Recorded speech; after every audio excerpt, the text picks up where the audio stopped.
Charles Lutwidge Dodgson, better known by his pen name Lewis Carroll, was an English writer, mathematician, logician, Anglican deacon, and photographer. His most famous writings are Alice's Adventures in Wonderland, its sequel Through the Looking Glass, which includes the poem Jabberwocky, and the poem The Hunting of the Snark, all examples of the genre of literary nonsense. He is noted for his facility at wordplay, logic, and fantasy. There are societies in many parts of the world dedicated to the enjoyment and promotion of his works and the investigation of his life antecedents. Dodgson's family was predominantly Northern English, with Irish connections, conservative and high church Anglican. Most of Dodgson's male ancestors were army officers or Church of England clergy. His great-grandfather, also named Charles Dodgson, had risen through the ranks of the church to become the Bishop of ʻlʌtwɪdʒ. His paternal grandfather, another Charles, had been an army captain, killed in action in Ireland in 1803 when his two sons were hardly more than babies.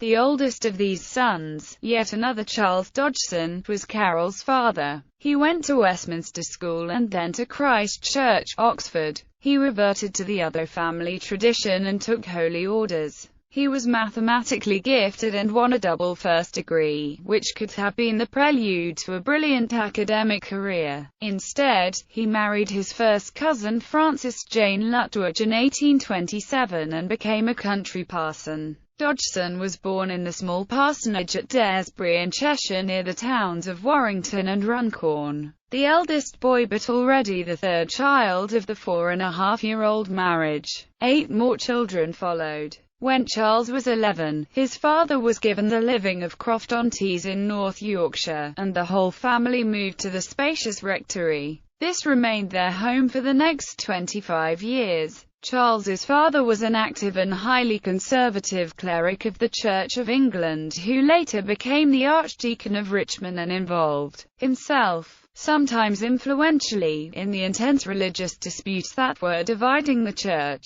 He was High Church, inclining to Anglo-Catholicism, an admirer of John Henry Newman and the Tractarian movement, and did his best to instill such views in his children. Young Charles was to develop an ambiguous relationship with his father's values and with the Church of England as a whole. Education. Home life. During his early youth, Dodgson was educated at home. His reading lists, preserved in the family archives, testify to a precocious intellect. At the age of 7, he was reading books such as The Pilgrim's Progress. He also suffered from a stammer, a condition shared by most of his siblings, that often influenced his social life throughout his years. At the age of 12, he was sent to Richmond Grammar School at nearby Richmond. Rugby. In 1846, Dodgson entered rugby school where he was evidently unhappy, as he wrote some years after leaving. "I cannot say that any earthly considerations would induce me to go through my 3 years again. I can honestly say that if I could have been secure from annoyance at night, the hardships of the daily life would have been comparative trifles to bear." Scholastically, though, he excelled with apparent ease.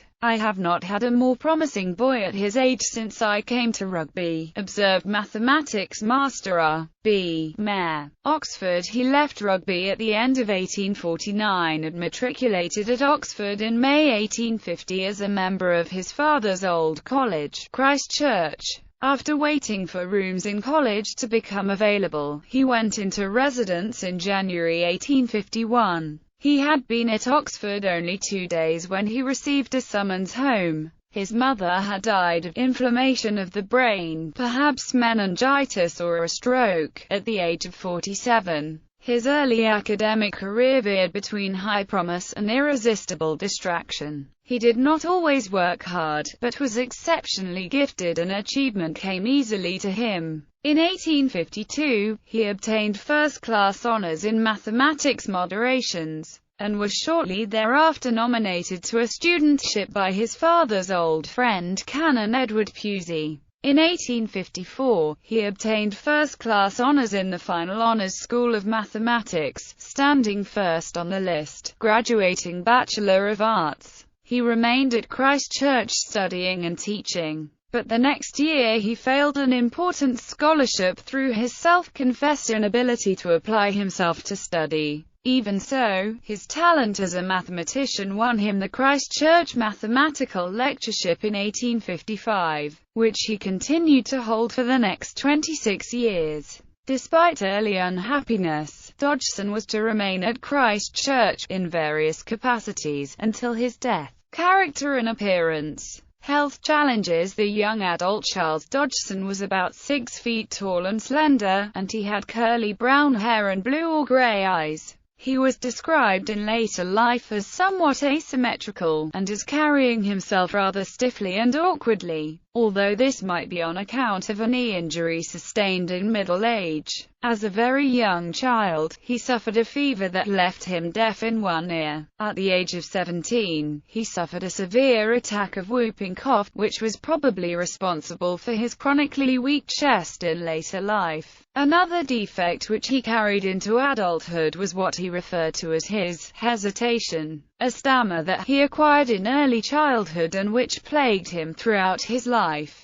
The stammer has always been a significant part of the image of Dodgson. It is said that he stammered only in adult company and was free and fluent with children, but there is no evidence to support this idea. Many children of his acquaintance remembered the stammer, while many adults failed to notice it. Dodgson himself seems to have been far more acutely aware of it than most people whom he met. It is said that he caricatured himself as the dodo in Alice's Adventures in Wonderland, referring to his difficulty in pronouncing his last name. But this is one of the many facts, often repeated, for which no first-hand evidence remains. He did indeed refer to himself as the dodo, but whether or not this reference was to his stammer is simply speculation. Dodgson's stammer did trouble him, but it was never so debilitating that it prevented him from applying his other personal qualities to do well in society. He lived in a time when people commonly devised their own amusements and when singing and recitation were required social skills. And the young Dodgson was well equipped to be an engaging entertainer. He reportedly could sing tolerably well and was not afraid to do so before an audience. He was adept at mimicry and storytelling, and was reputedly quite good at charades. Social connections. In the interim between his early published writing and the success of the Alice books, Dodgson began to move in the pre-Raphaelite social circle. He first met John Ruskin in 1857 and became friendly with him. He developed a close relationship with Dante Gabriel Rossetti and his family, and also knew William Holman Hunt, John Everett Milius, and Arthur Hughes, among other artists. He also knew fairy tale author George MacDonald well. It was the enthusiastic reception of Alice by the young MacDonald children that convinced him to submit the work for publication. Politics, religion, and philosophy. In broad terms, Dodgson has traditionally been regarded as politically, religiously, and personally conservative. Martin Gardner labels Dodgson as a Tory who was awed by lords and inclined to be snobbish towards inferiors. The Reverend W. Tuckwell, in his Reminiscences of Oxford, regarded him as austere, shy, precise, absorbed in mathematical reverie, watchfully tenacious of his dignity, stiffly conservative in political, theological, social theory. His life mapped out in squares like Alice's landscape, in the life and letters of Lewis Carroll.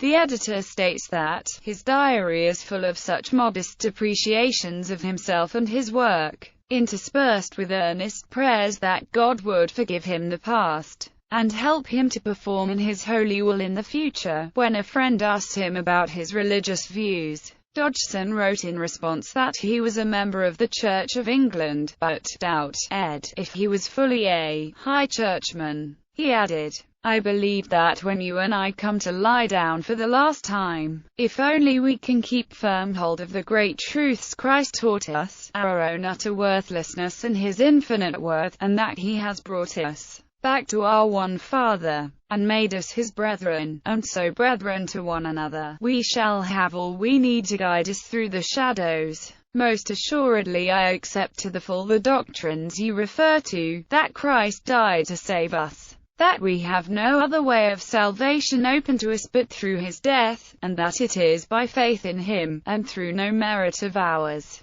that we are reconciled to God. And most assuredly I can cordially say, I owe all to him who loved me, and died on the cross of Calvary. Carroll Dodgson also expressed interest in other fields. He was an early member of the Society for Psychical Research, and one of his letters suggests that he accepted as real what was then called thought reading. Dodgson wrote some studies of various philosophical arguments. In 1895, he developed a philosophical regressus argument on deductive reasoning in his article, What the Tortoise Said to Achilles, which appeared in one of the early volumes of Mind. The article was reprinted in the same journal 100 years later in 1995, with a subsequent article by Simon Blackburn titled Practical Tortoise Raising.